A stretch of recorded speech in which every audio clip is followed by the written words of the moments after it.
Rusko bezpodobne napadlo Ukrajinu. A my sme ukázali, že sa odmietame mlčky pozerať na vojnové bezpečenie Vladimíra Putina.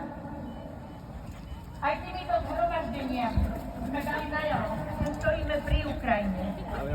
Že nesúhlasíme s vyhlásením a činmi našich vládnych politikov o možnom vystúpení našej krajiny z Európskej únie. Naše zhromaždenia boli pokojné. Prichádzajúci a slobodní ľudia, ktorí odmietajú vojnu a ktorí To už je to druhé heslo.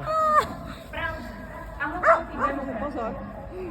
A ktorí sa hanbia za svojho premiéra.